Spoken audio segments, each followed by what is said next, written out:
Siaran langsung, dialog luar studio Radio Republik Indonesia Ranai. Selamat mengikuti.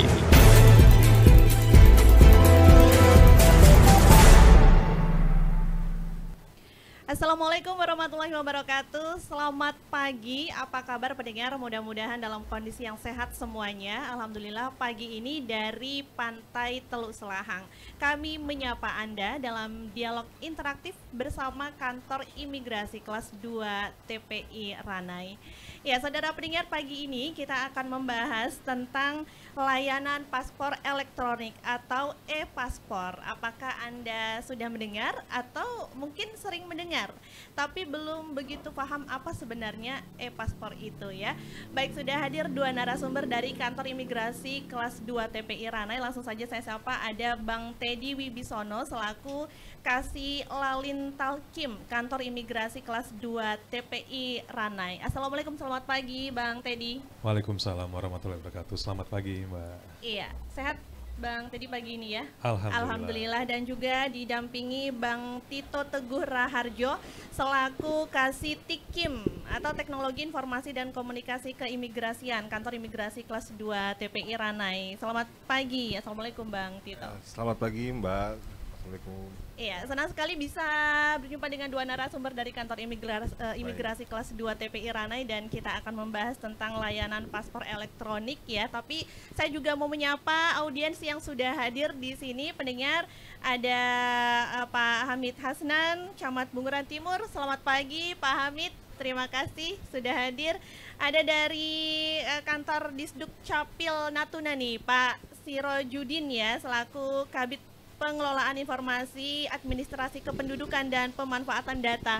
Terima kasih sudah hadir Pak Siro, dan juga Ibu Ida Nur Faiza dari Kementerian Agama selaku Kasih Penyelenggara Haji dan Umroh. Assalamualaikum, selamat pagi Ibu. Terima kasih sudah hadir untuk narasumber, dan juga Bang Denny dari Kantor Imigrasi Ranai juga ya.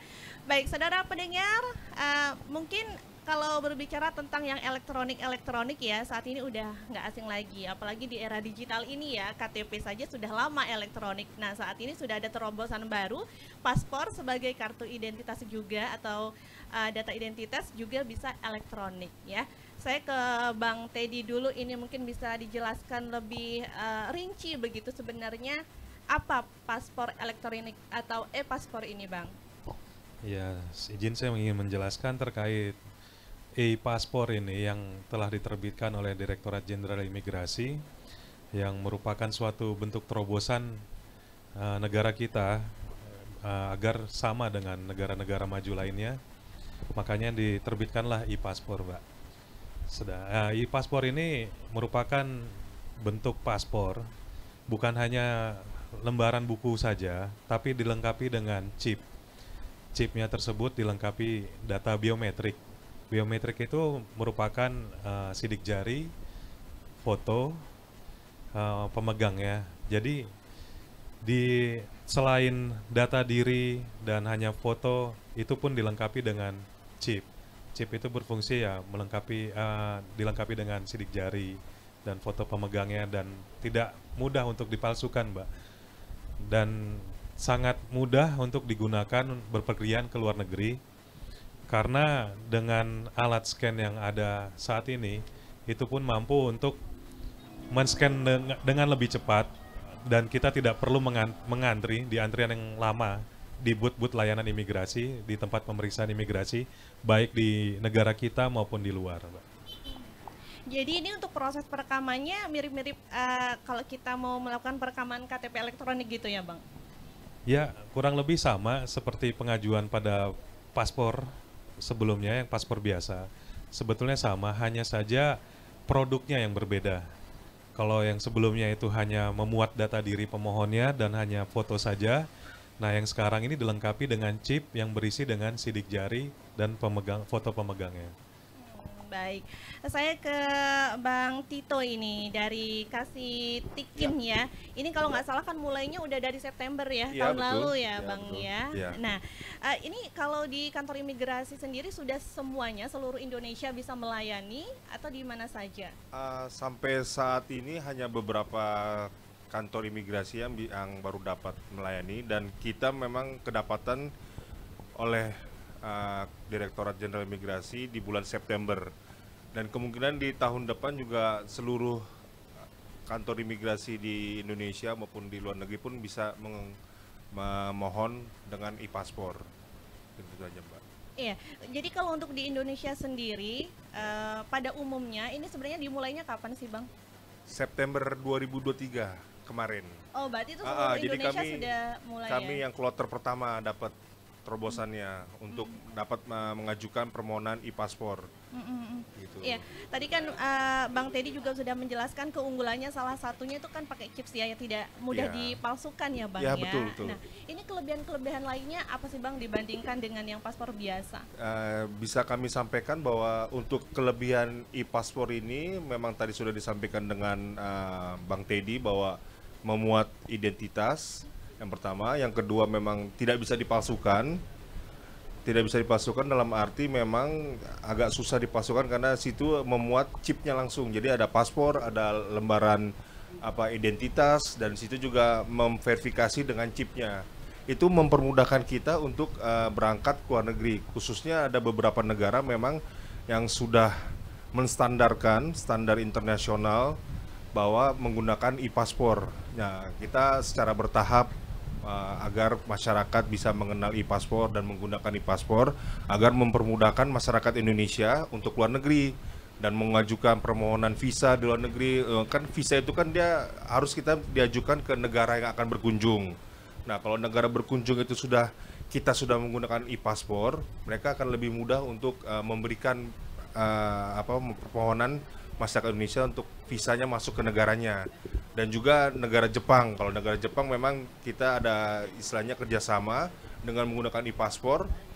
Bagi negara Indonesia tidak dikenakan visa, jadi bisa masuk sana. Itulah manfaatnya dari e-paspor karena udah standar internasional gitu, Mbak. Baik. Ya. Nah, saya kembali ke Bang Teddy ini. Itu kan salah satu keunggulan dari e-paspor ini ya. Iya. Tapi kalau dibandingkan dengan paspor biasa yang sebelumnya, itu kan kita bisa melihat bentuknya tuh seperti buku ya, memang bukan Betul. seperti, tapi memang buku, Iya. seperti buku nikah gitu nggak sih, Bang, kan? Itu kalau untuk yang elektronik ini apalagi perbedaannya selain yang tadi disebutkan? Iya, sebetulnya di chip tersebut itu sudah lengkap data diri si pemegang paspornya. Di situ ada sidik jari, ada foto, kemudian ada data diri. Data diri itu dalam termasuk tanggal lahir, tempat tanggal lahir, kemudian tanggal lahirnya, tempat pembuatan paspornya. Ya, di situ semua lengkap. Jadi begitu mudahnya, begitu kita scan paspor itu kita nggak perlu lagi, Mbak. Di tempat pemeriksaan imigrasi kan biasanya kita antri lama. Kita buka dulu halaman per halaman, kita lihat mungkin cap terakhirnya yang mana, baru kita cap. Kalau ini hanya dengan kita scan, di situ sudah muncul semua. Dan itu pun tidak perlu melalui tempat imigrasian yang manual, dalam artian dicap. Sekarang kalau dengan menggunakan e-paspor itu, tanpa cap kita udah bisa. Jadi kita tidak perlu menunggu lagi petugas untuk mencap, kita hanya masukkan melalui AutoGate, kita hanya rekam data paspor kita, begitu data kita keluar itu udah otomatis ke-record, Mbak. Jadi ibaratnya udah clearance. Bentuk fisiknya kayak KTP elektronik juga? Sebetulnya bentuknya sama seperti paspor biasa, cuman memang di bagian covernya itu agak sedikit keras, jadi hard cover seperti itu. Kemudian di dalamnya hard cover itu tuh ada chip. Nah, chipnya itu yang paling penting itu, Mbak, yang sulit untuk dipalsukan.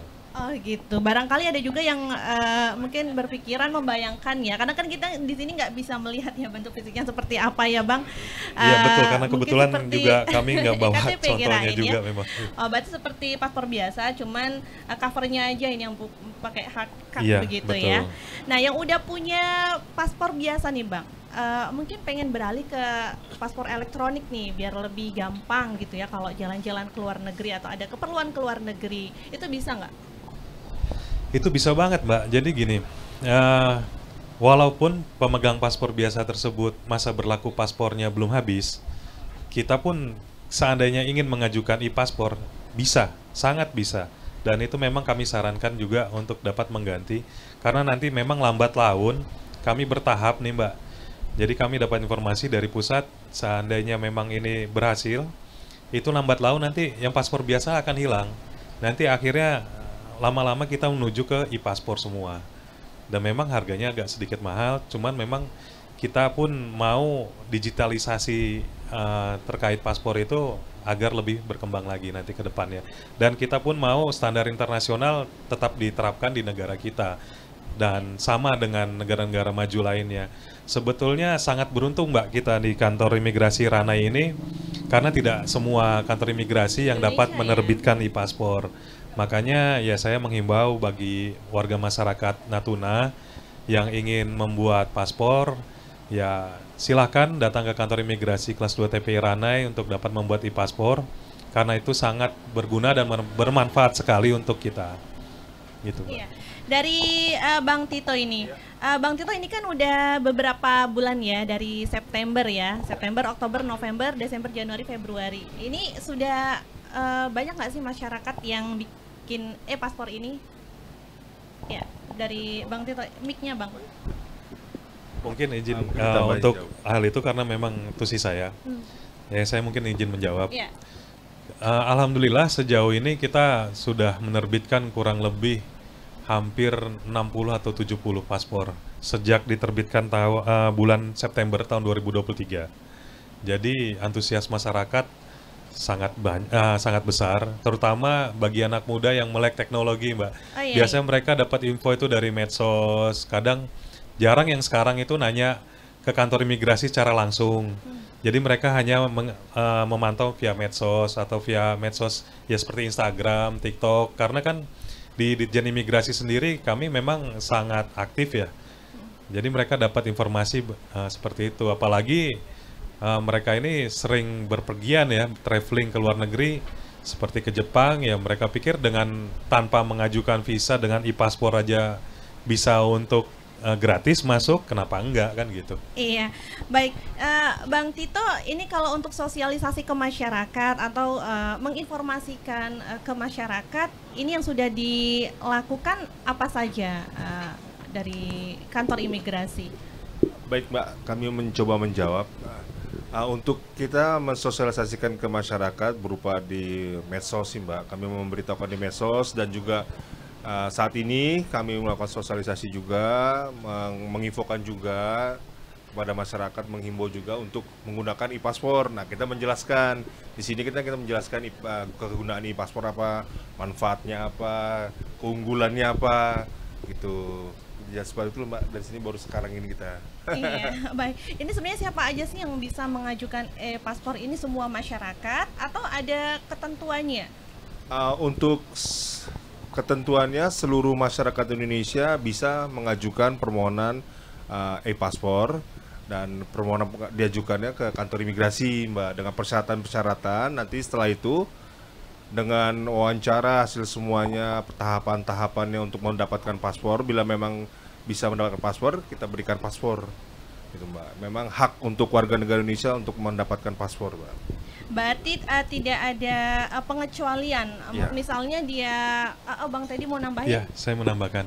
Yang ingin menambahkan dari Bang Tito tadi, terkait siapa saja pemohon yang dapat mengajukan. Jadi, memang semua warga masyarakat Indonesia pun bisa mengajukan paspor. Dikecualikan hanya bagi orang yang masuk dalam daftar cekal.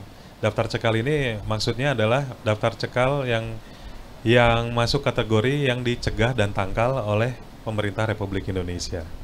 Ya, tadi kan Bang Teddy juga menyampaikan bahwa biayanya agak lebih mahal ya. Emang kalau paspor biasa berapa dan kalau e-paspor berapa? Iya Mbak, betul. Karena di paspor biasa itu harganya 350.000, sedangkan di paspor elektronik ini 650.000. Karena ya itu tadi, karena teknologinya ya, yang membuat itu mahal gitu. Berarti karena teknologinya ya Bang. Betul. Ya. Baik, nanti kita juga ingin tahu bagaimana sih cara membuatnya atau cara mengajukan jika kita ingin membuat e-paspor ini. Kemudian kalau rusak bagaimana? Apa sih hal-hal yang harus kita lakukan untuk menjaga e-paspor ini? Kami akan lanjutkan kembali perbincangan kita sesaat lagi.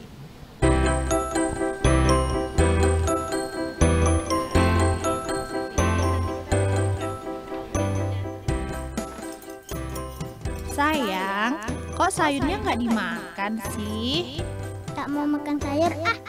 Gibran tahu nggak manfaat sayur untuk tubuh kita? Emang apa, Bu?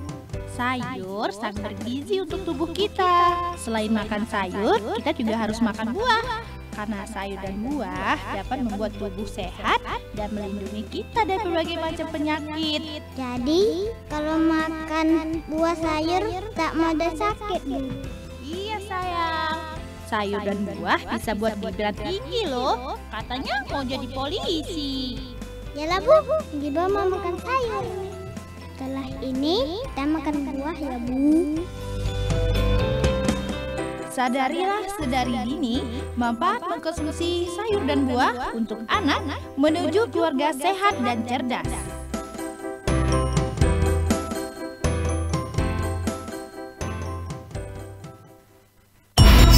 Teknologi penyiaran radio sejak tahun 1915 hingga kini terus berinovasi seiring perilaku, kemajuan ilmu pengetahuan dan teknologi dengan semakin melekatkan setiap individu akan kebutuhan alat dan media informasi dan komunikasi.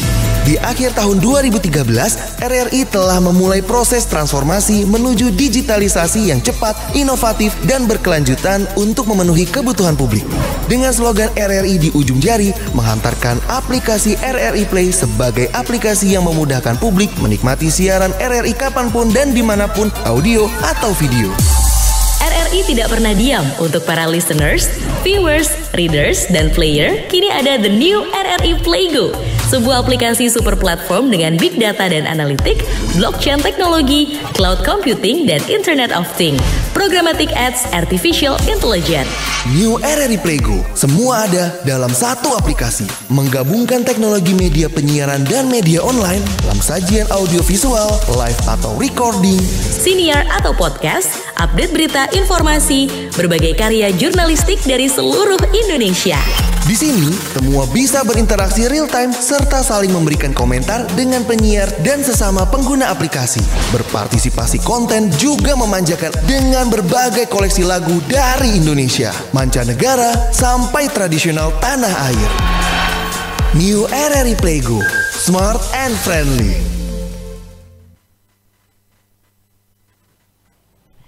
Ya, saudara pendengar, kita masih bersama dalam dialog interaktif luar studio bersama kantor imigrasi kelas 2 TPI Ranai. Kita berbicara tentang layanan paspor elektronik atau e-paspor. Tadi sudah disampaikan oleh Bang Teddy dan juga Bang Tito apa saja sih kelebihan dari atau keunggulan dari e-paspor ini.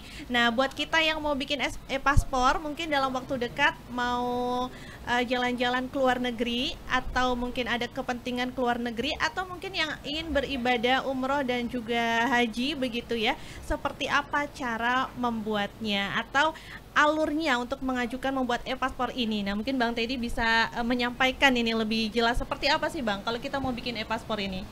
Ya, mungkin saya ingin menjelaskan tahap-tahapnya ya Mbak. Jadi yang pertama itu kita memang sekarang ini kan kita tidak bisa mengajukan secara walk-in sebetulnya, tapi memang ada beberapa kebijakan ya pemohon itu dapat datang langsung karena suatu keadaan atau emergensi ya, kita bisa bantulah secara walk-in. Tapi memang sebetulnya dari Direktorat Jenderal Imigrasi saat ini memang sedang mengupayakan agar masyarakat dapat datang menggunakan aplikasi M-Paspor. Itu dapat diunduh melalui aplikasi Play Store ataupun iOS. Di situ sudah ada M-Paspor. Nah, di situ bisa untuk memasukkan beberapa persyaratannya seperti KTP, KK, akte lahir, buku nikah ataupun ijazah. Jadi memang dengan aplikasi M-Paspor tersebut nanti pun juga akan diberikan antrian Mbak. Antriannya ini bisa dilihat langsung kapan kita mau datang, misalnya hari ini atau besok, lusa, terserah kita. Jadi sesuaikan dengan harinya yang kita ingin. Seperti mungkin kan kita sibuk di kantor, kita bisa mau hari Senin atau Selasa kita datang, nanti tinggal bisa kita klik di situ, kita tinggal pilih saja gitu Mbak. Dan pembayarannya pun langsung setelah kita input data tersebut, kita langsung melalui pembayaran bisa melalui M-Banking ataupun melalui teller di bank ataupun melalui kantor pos gitu Mbak. Berarti tahapannya ini bisa melalui M-Paspor untuk mempermudah masyarakat Bang Betul ya. sekali. Di rumah pun bisa Mbak sambil nonton TV kita input berkas gitu. Nah, tapi kan tidak semuanya melek teknologi, Bang, Betul. ya. Jadi memberikan pelayanan juga dengan pengecualian begitu, Bang ya. Betul. Jadi gini Mbak, jadi kita pun dengan sangat terbuka. Kantor kami pun selalu banyak masyarakat yang ingin menanyakan terkait dengan paspor untuk pembuatan paspor. Ya kami akan bantu Mbak. Kami akan bantu membimbing bagaimana cara menginput berkas, bagaimana men-scan. Memang kadang-kadang kendalanya seperti itu Mbak. Ya kita maklumi lah, masyarakat pun juga nggak banyak yang melek teknologi ya. Jadi gitu. Kemudian yang terkait tadi yang walk-in, ya memang ada kebijakan-kebijakan khusus yang kami berikan, seperti masyarakat yang dari pulau terluar, seperti yang dari Serasan, Midai, Subi, atau Pulau Tiga yang jauh dari Kota Ranai, kita bisa kasih kebijakan walk-in tersebut tanpa melalui aplikasi M-Paspor. Tapi sebenarnya kalau yang di pulau-pulau ini, Bang, bukannya lebih mudah ya, kan bisa mengatur waktunya ya, kapan pengen melakukan perekaman gitu ya, dari pulau misalnya bisa diatur, misalnya ini paling maksimal berapa hari setelah daftar sih? Ya biasanya itu 1 hari setelah daftar, itu nanti, atau dia bisa dengan kapan dia mau, ya itu nanti bisa Bang datang. ya, misalnya 3-4 hari kemudian Bisa. baru melakukan perekaman, boleh ya, Bisa, Bang so ya? seminggu kemudian bisa. Terus gini Mbak, kami ingin juga menyampaikan bahwasannya terkait di pulau-pulau terluar ini, ya kita berapa kali sudah melaksanakan easy paspor. Easy paspor ini dalam artian kita menjemput bola Mbak. Iya. Kita tahu masyarakat di luar terkait kendala datang ke Ranai ini membutuhkan biaya, membutuhkan waktu. Ya makanya kami pun tergerak untuk bergerak ke pulau-pulau tersebut. Karena yang sudah pernah kami laksanakan selama ini, kami pernah melaksanakan di Pulau Serasan, kemudian di Sedanau. Jadi ya itu udah pernah kami lakukan gitu. Baik, ini menarik juga easy paspor mempermudah masyarakat karena jemput bola langsung, Bang ya. Betul. Dan untuk Anda pendengar bisa juga bergabung bersama kami, barangkali ada yang ingin ditanyakan di 0811-7033-669 ya. Kami juga memberi kesempatan untuk audiens, barangkali ada yang ingin ditanyakan kepada narasumber kita yang hadir pagi ini. Ada Bang Teddy dan juga Bang Tito ya, dari audiens kita nih, dari Camat Bunguran Timur, dari Disduk Capil, dan juga dari Kementerian Agama. Bang Teddy, sejauh ini untuk antusias masyarakat setelah dilakukan jemput bola easy paspor tadi bagaimana?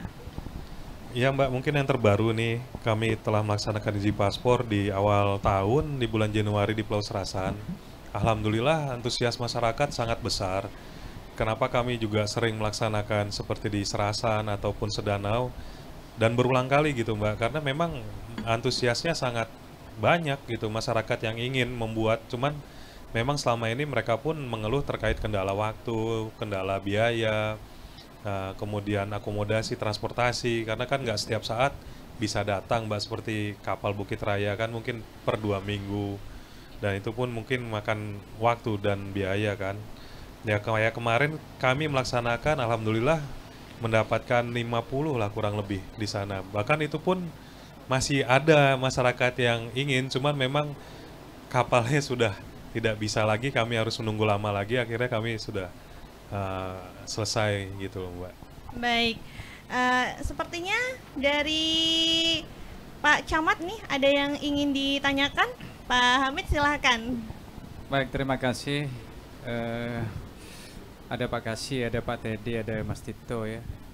Ini bagi kita hari ini memang sudah tidak asing lagi, semuanya serba elektronik hari ini.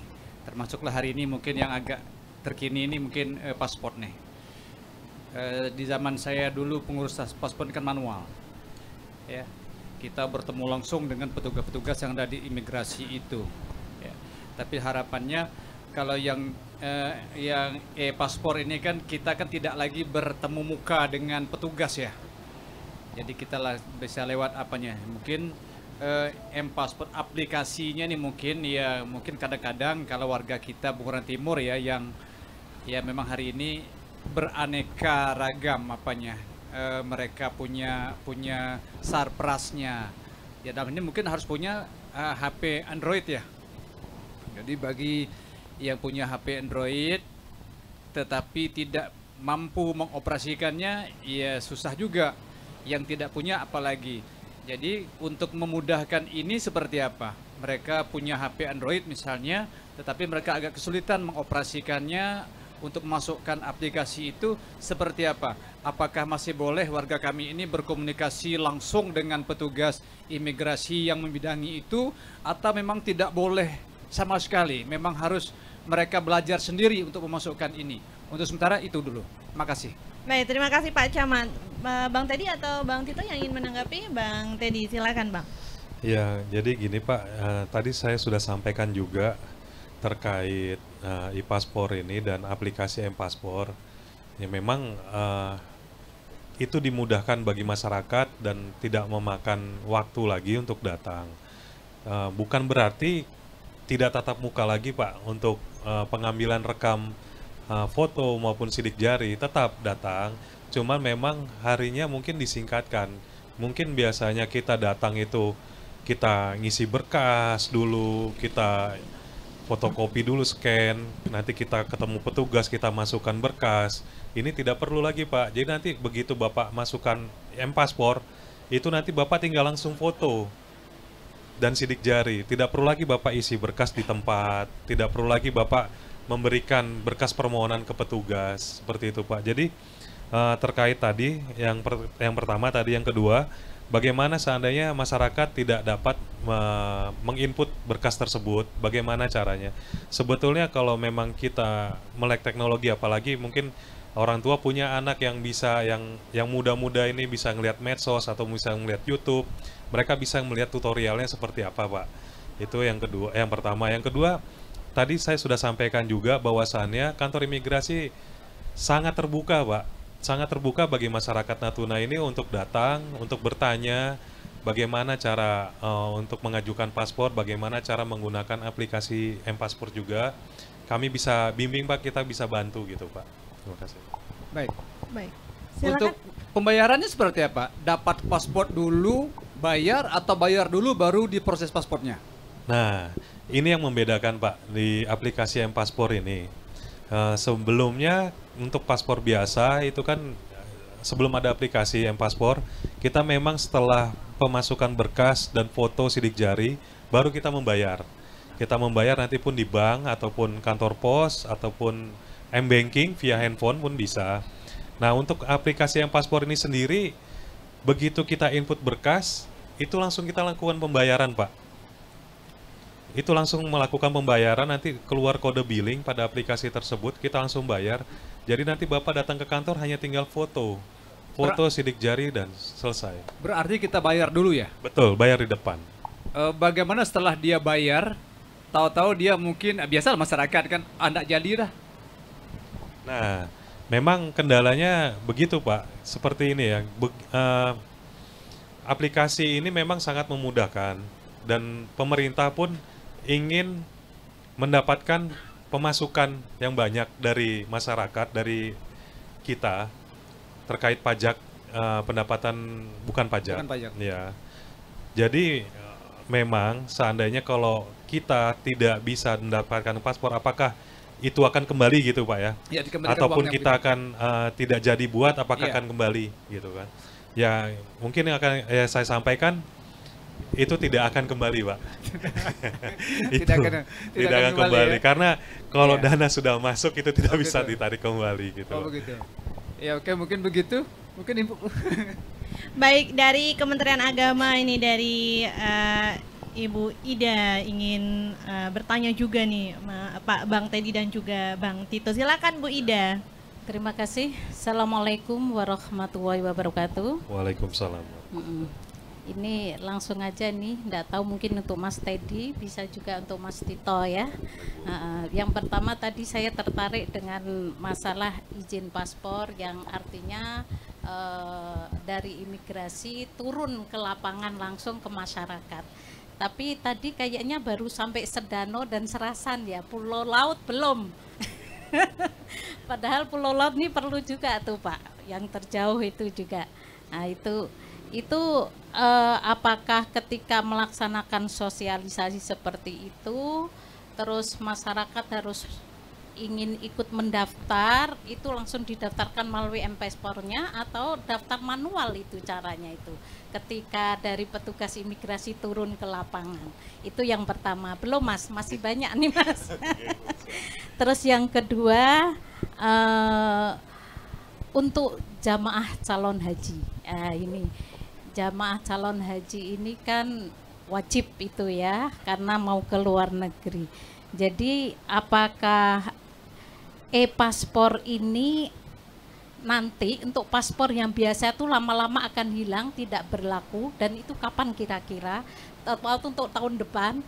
Terus kemudian jamaah haji ini kan banyak jamaah haji yang sudah tua, yang sudah tidak paham dengan digital lah ini gimana ini kira-kira tuh apa boleh langsung datang ke imigrasi untuk membuat paspor itu walaupun menggunakan e-paspornya, terus masa berlakunya itu apa sama dengan paspor biasa e-paspor itu. Terus kemudian yang terakhir Mas, mengenai keamanan identitas kita, ini kan sudah pakai elektronik semua ya, kadang kita takut KTP aja kita sering kita dibuatnya sehingga terjadi penipuan dan lain sebagainya kan. Lah ini apakah keamanan kita ini di e-paspor ini terjamin? Gimana itu caranya? Terima kasih. Baik, terima kasih Ibu Ida. Beberapa pertanyaan ini, Bang Tito atau Bang Teddy yang ingin menanggapinya dulu? Oke, Bang Teddy dulu, silakan Bang. Ya mungkin izin Bu ingin menjawab yang pertama tadi terkait Easy Paspor. Ya memang selama ini yang kami dapat undangan dalam artian yang sangat antusias ya baru 2 pulau tersebut Bu. Ya memang mungkin kami sering melakukan sosialisasi melalui medsos ataupun dengan RRI ini, mungkin dengan mbaknya ini udah sering kami Bu gitu. Betul. Kemudian selain dari pulau-pulau tersebut, instansi-instansi pun sudah, seperti pengadilan agama pun sudah, pengadilan negeri sudah.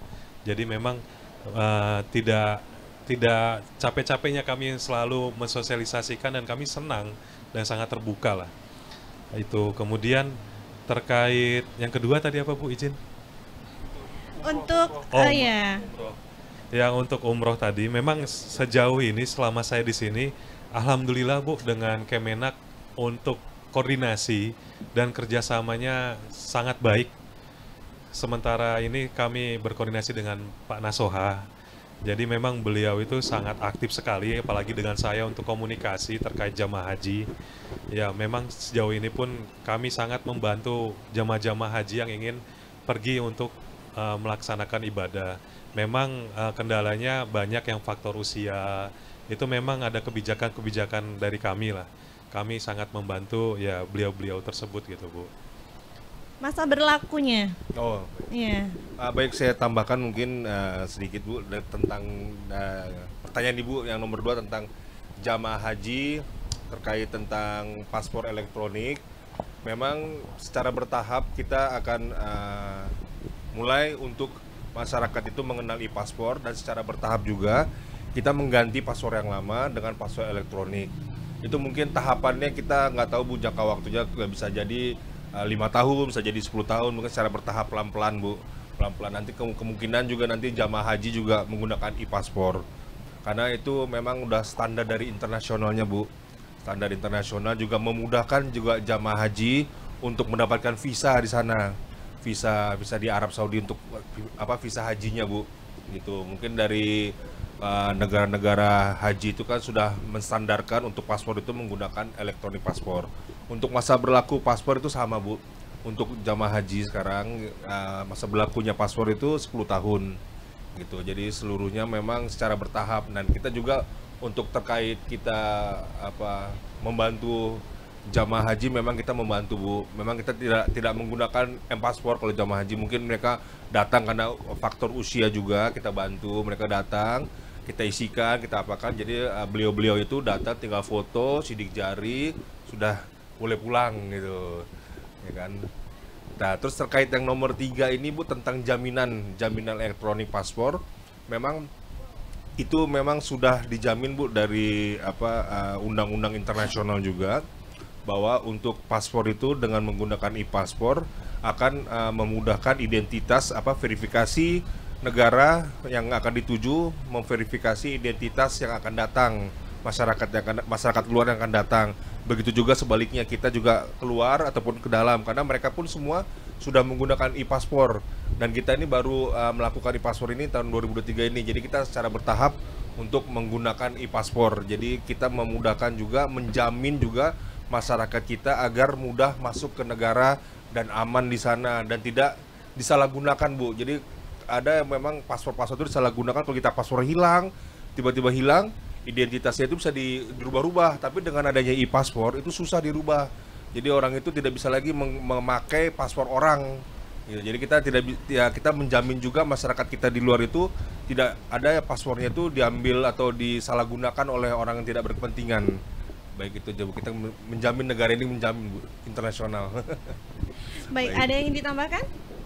Bang Teddy? Mungkin saya menambahkan sedikit yang dimaksudkan Bang Tito tadi, yang terkait keamanan dari e-paspor ini. Jadi memang gini, Bu, konsepnya sementara ini kan paspor hanya berupa data diri saja dan foto, itu aja satu. Nah nanti di yang e-paspor ini dia ada dua, Bu, data diri yang di halaman pertama di laminating, kemudian di dalam chipnya sendiri. Jadi kenapa kalau tidak bisa dipalsukan atau tidak bisa ditiru atau tidak bisa disalahgunakan? Jadi data yang di laminating dan di chip itu pasti sama, Bu. Kalau seandainya berbeda, nah itu baru. Jadi itu yang tingkat keamanannya itu Bu, gitu. Biometriknya itu di chipnya itu. Jadi tidak akan mungkin berbeda, Bu, dua itu tuh. Pasti sama, data di laminating sama, begitupun juga di chipnya. Gitu, Bu. Ya, sudah cukup jelas, Ibu. Iya. Dan pendengar, kami juga masih menanti untuk Anda yang ingin bergabung, tapi sebelumnya sepertinya Pak Camat ada yang ingin ditambahkan. Oh, Pak Siro ya. Baik, Pak Siro nih dari Disduk Capil ya. Silakan Pak Siro. Ya, terima kasih atas waktunya diberikan kepada saya. Kami salam dari Kepala Dinas Kependudukan Catatan Sipil. Beliau kebetulan tidak bisa hadir karena beliau ada dinas luar ke Tanjung Pinang. Jadi saya diutus untuk mewakili di Sukcapil. Jadi terkait dengan M-Paspor ini mungkin sedikit saya mau ada beberapa pertanyaan juga ada yang perlu saya sampaikan. Pertama terkait dengan M-Paspor ini kan ada upload dokumen nih Pak ya, upload dokumen. Kemudian saya ingin bertanya sistem verifikasi datanya itu seperti apa? Apakah nanti masyarakat mengupload dokumennya kemudian diverifikasi oleh petugas, atau kemudian apabila di dalam dokumen itu terjadi misal kesalahan nama tidak sama, tidak cocok antara dokumen kependudukannya, KK, KTP, akta kelahiran dan dokumen lainnya, itu bagaimana itu sistem verifikasinya? Yang kedua, maaf ini kenapa kok tidak M-Paspor ini tidak diintegrasikan dengan nomor induk kependudukan kami dari Ditjen Kependudukan dan Pencatatan Sipil? Itu saja Pak, terima kasih. Baik, dari Pak Sirojudin ya, dari Dinas Kependudukan dan Pencatatan Sipil ini, seperti apa tanggapannya, Bang Deddy? Jadi saya sangat senang Pak dari Disduk Capil ini pertanyaan, karena memang kami selalu bersinggungan, Bu. Disduk Capil dengan imigrasi itu selalu bersinggungan, selalu itu. Jadi mungkin saya ingin menjawab. Untuk verifikasinya sendiri Pak, memang nanti di M-Paspor itu ada ketentuannya, bahwasannya seperti apa sih yang tahap-tahap yang akan dilaksanakan atau yang perlu dibawa nanti sama si pemohonnya gitu Mbak. Jadi memang begitu kita input berkas, nanti di situ ada ketentuannya, bawa berkas asli pada saat pengambilan sidik jari. Nah disitulah petugas memverifikasi berkas-berkas yang telah diupload sama si pemohonnya gitu Pak. Ya memang selama ini mohon izin juga Pak, ya banyak juga yang masyarakat yang selalu datang ke kami, datanya itu berbeda Pak. Seperti KTP itu beda satu huruf aja, itu di kami pun langsung menolak gitu Pak. Makanya kadang-kadang kita menghimbau ke masyarakat, Pak coba dirubah lagi, karena memang paspor sebelumnya mungkin ejaan lama, namanya, kemudian dapat KTP baru dengan ejaan yang baru, contohnya mungkin seperti itulah Mbak. Jadi mungkin memang harus sinkron gitu Mbak. Kemudian yang kedua tadi, mohon izin Mbak. Ya, untuk kenapa tidak terintegrasi dengan nomor induk kependudukan? Karena kan sekarang banyak yang langsung terintegrasi begitu Pak Siro ya. Ya memang sebetulnya kami pun mau Pak, petugas di lapangan pun terasa betul itu Pak. Jadi kami pun maunya seperti itu, terintegrasi Mbak. Jadi memang lebih memudahkan bagi petugas untuk memverifikasi berkas. Dan sebelumnya memang kami telah dulu pernah integrasi Pak ya, kalau nggak salah tuh di SIMKIM 1, SIMKIM 2 tuh di kami itu. Tapi nggak tahu kenapa, mungkin kebijakan dari pemerintah atau kebijakan dari pimpinan di pusat itu sudah berganti atau bagaimana. Sekarang itu kami agak sulit memverifikasinya. Jadi memang harus si pemohon itu bisa tektok bolak-balik di Sdukcapil, kantor imigrasi gitu Pak. Ya memang mungkin masukannya sangat bagus juga Pak. Kami pun di lapangan pun ingin sekali Pak untuk terintegrasi, karena memang sangat memudahkan bagi petugas, kemudian juga menghemat waktu juga bagi pemohon gitu Pak. Ya, dari Bang Tito ingin menambahkan. Saya izin menambahkan terkait tentang terintegritas NIK itu. Memang kami sampaikan juga Pak, untuk di kami ada sistem imigrasi keimigrasian itu, namanya SIMKIM itu, dia memang waktu kemarin itu kita memasukkan NIK langsung terintegritas, langsung muncul dia namanya, nama sama apanya muncul. Nah mungkin sekarang ini direktorat dalam ini waktu dekat mungkin pengembangan lagi Pak, mungkin kedepannya akan dikembangkan lagi, kita akan berintegritas ya kan, dengan Dukcapil, jadi akan memudahkan kita juga untuk verifikasi keamanannya juga, bener nggak nih orangnya, namanya ini siapa dia, tanggal lahirnya bener nggak sesuai dengan apa yang disampaikan sama dia, yang diajukan permohonannya, berkasnya itu kan. Nah bila mana memang yang biasa ini kalau memang kita adanya perbedaan dari kata atau perbedaan alamat ataupun perbedaan apa, kita memang minta petunjuk juga, minta arahan dari Dukcapil kita. Kadang-kadang kita menyuruh pemohon itu coba dikoordinasikan dulu dengan Dukcapil, bener nggak alamatnya, apanya, tanggal lahirnya ataupun namanya ini tidak sesuai gitu. Itu bisa saya sampaikan sih Pak. Kita memang untuk berkolaborasi ya Pak, untuk kedepannya gitu. Demikian Pak Siro ya. Dan untuk pendengar yang ingin bergabung masih ada waktu, silakan di 081170336669 ya. Kita masih berbicara tentang layanan paspor elektronik atau e-paspor oleh kantor imigrasi kelas 2 TPI Ranai. Alhamdulillah kita sudah bisa dengan mudah membuat e-paspor karena tidak di seluruh Indonesia kantor imigrasi ini bisa melayani pembuatan e-paspor ya. Tadi kan disinggung juga bahwa biayanya tuh lebih mahal dari paspor biasanya, tapi kita belum tahu berapa ya, dan bagaimana jika hilang atau mungkin rusak, nanti mungkin bisa disampaikan juga oleh Bang Teddy dan juga Bang Tito. Kita jeda sejenak, tetaplah bersama kami. RRI Digital. Nikmati kemudahan interaksi, partisipasi, dan kolaborasi dengan RRI Digital. Interaksi, dengar dan saksikan siaran langsung kami, daftarkan akun kamu, dan mulailah berinteraksi di setiap program dan konten kami. Partisipasi, kreasikan konten kamu dengan berita, podcast, vlog, film, musik, dan playlist. Kolaborasi, kami mengajak berbagai komunitas untuk berkembang bersama melalui digital platform. RRI Digital sekarang menghadirkan terobosan baru, workspace platform dan online learning platform dengan fasilitas-fasilitas unggulan, monitor impact dan outcome, meeting online, video conference, dan library. RRI Digital menghadirkan fitur-fitur untuk peningkatan interaksi, partisipasi, kolaborasi, workspace, dan learning. Yuk segera download RRI Digital.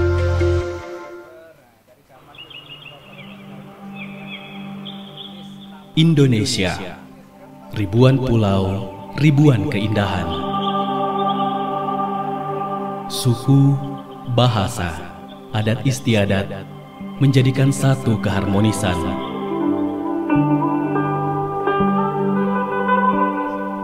Perbedaan bukan penghalang, namun perbedaan menjadikan kekuatan. Saling menghargai dan menghormati, bentuk toleransi sesama anak negeri. Budaya menjadi suatu identitas bangsa. Tradisi menjadi penguat generasi bangsa.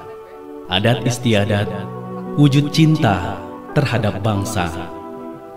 Dari Sabang sampai Merauke, dari Miangas hingga Pulau Rote, itulah Indonesia.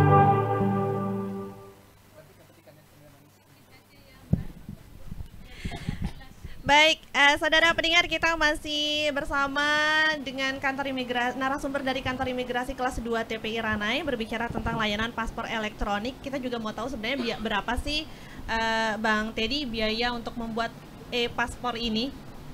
Ya, tadi sudah disampaikan juga Mbak, untuk pembuatan e-paspor ini biayanya 650.000. Sedangkan yang biasa itu 350.000 dengan masa berlaku paspornya 10 tahun. Sama dua-duanya. Nah, misalnya masyarakat nih anggarannya terbatas, masih pengen bikin paspor yang biasa, walaupun udah bisa mengakses lewat M-Paspor sebenarnya, masih boleh nggak, Bang? Boleh. Masih tetap boleh ya? Boleh. Iya. Kalau rusak gimana? Atau ketika hilang? Dari Bang Tito, baik. Silakan Bang. Saya sampaikan kalau ketika paspor itu memang rusak, untuk itu rusak itu dikarenakan rusak mungkin kehujanan, itu memang atau disobek-sobek, memang ada ketentuan di kami paspor itu harus dijaga dengan hati-hati.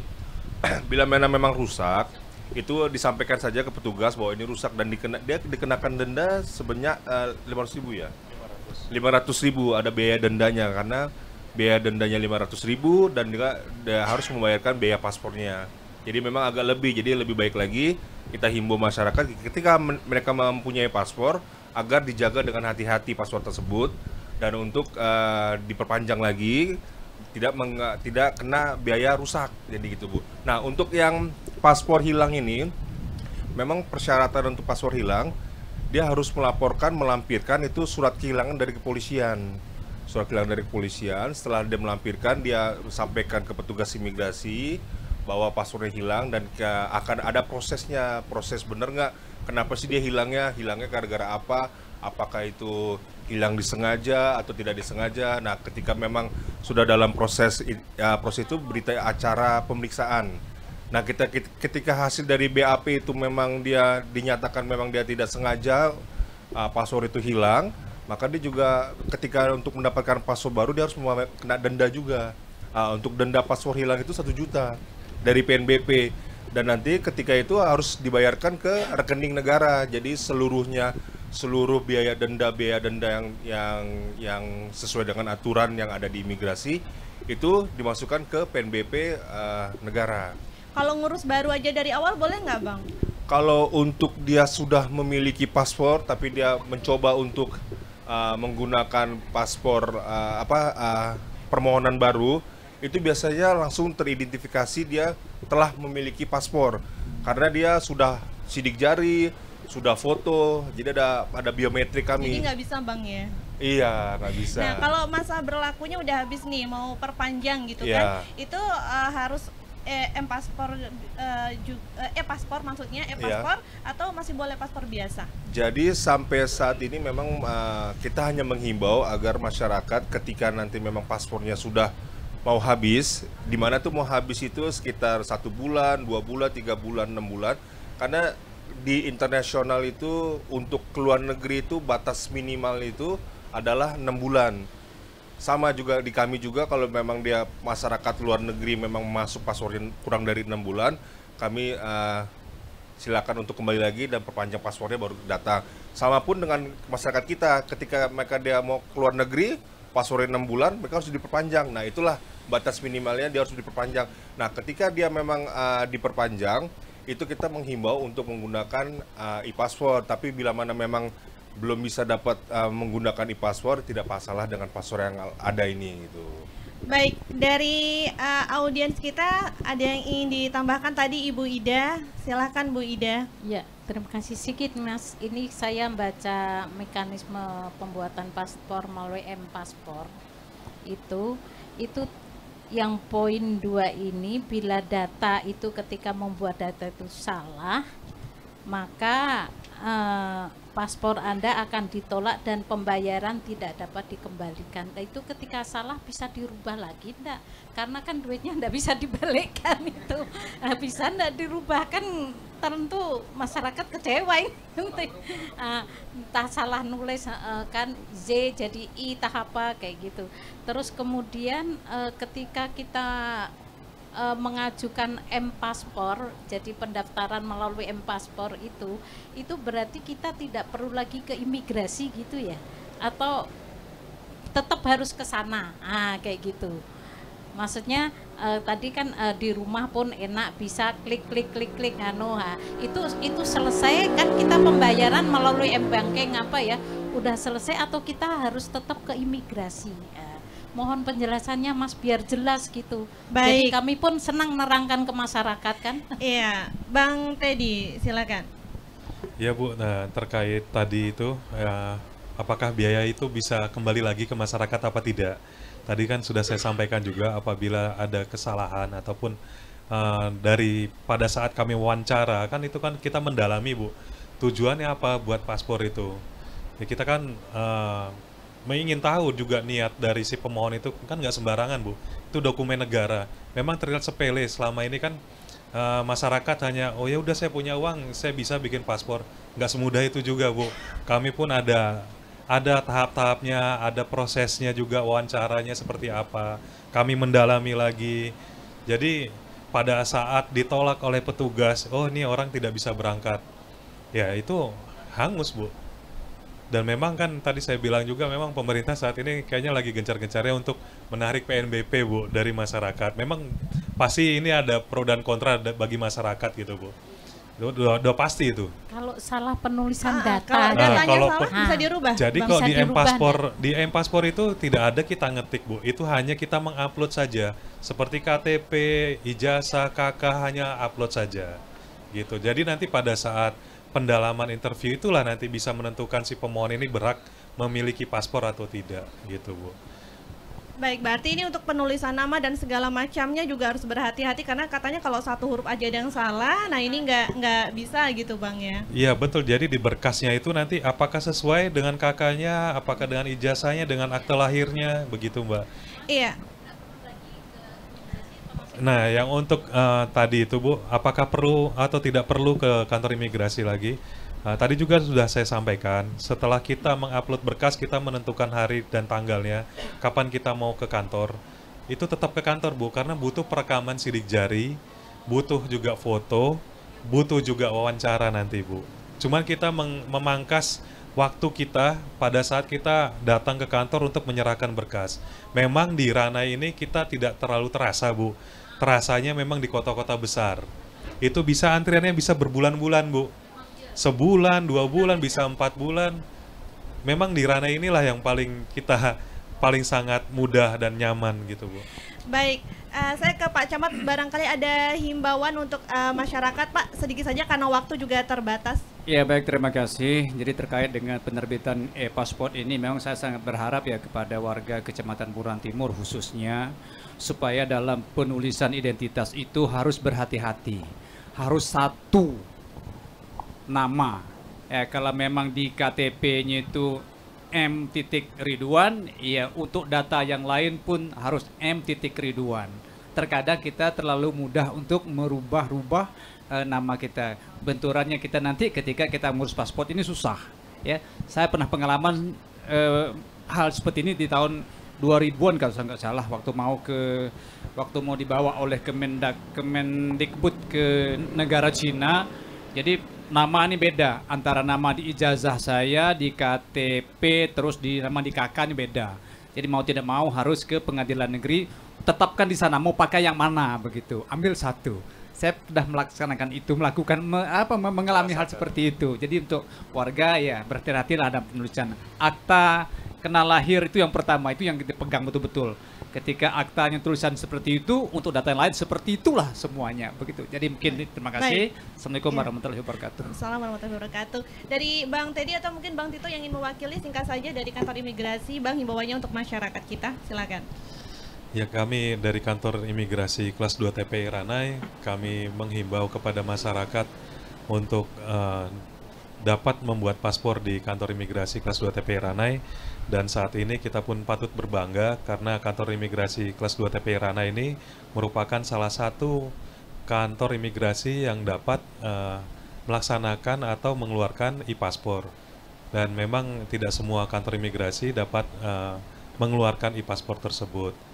Gitu, Pak. Iya, baik, demikian saudara pendengar perbincangan kita dalam dialog interaktif luar studio kali ini dari Pantai Telu Selahan. Terima kasih Bang Teddy Wibisono selaku Kasih Lalin Talkim Kantor Imigrasi Kelas 2 TPI Ranai, dan juga Bang Tito Teguh Raharjo Kasih Tikim Kantor Imigrasi Kelas 2 TPI Ranai. Terima kasih Bang Tito, Bang Teddy. Mungkin nanti bisa berjumpa lagi di lain waktu dengan topik lainnya. Terima kasih juga untuk para audiens yang sudah hadir, Ibu Ida dari Kantor Kementerian Agama Natuna, Pak Camat, Pak Hamid Asnan, dan juga Pak Sirojudin dari Disduk Capil Natuna. Dan terima kasih untuk pendengar yang sudah bersama kami memonitor kami di Pro 1 RRI Ranai. Sampai jumpa di lain waktu. Selamat siang. Wassalamualaikum warahmatullahi wabarakatuh. Demikian siaran langsung dialog luar studio Radio Republik Indonesia Ranai. Sampai jumpa.